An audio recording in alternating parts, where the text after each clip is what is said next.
Current আলা দিয়ে বিলের কাগজ দেখেছে বিল কত আইছে? হাই রে হাই, 5,000 টাকা বিল আইছে। মাত্র একটা বাতি জ্বলাই।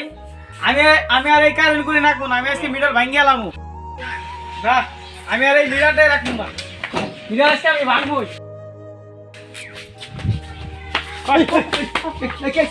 না, আমি মিটার ভাঙ্গিয়ে এলাম। এক মাসে 5,000 টাকা বিল আইছে। মিটারে তোমার কি হচ্ছে?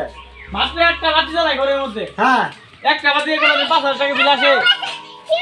এই কারণে আমার কি শুরু করছে? শোনো একটা কথা কই, এই মিটার বাংলে সরকারি তুমি আইন অবদণ্ড, বুঝছো? তোমাকে সরকারি পল্লী বিদ্যুৎ তোমাকে ছাড়বে না, এটা জরিমানা নেব।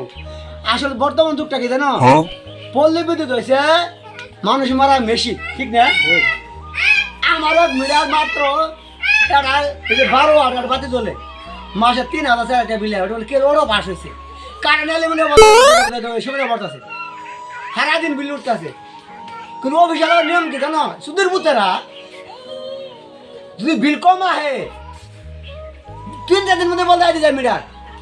আর যদি বিল বেশি আহে আবেদন যতই হলো সুদ পারে পুঙা করে খবরই থাকে না।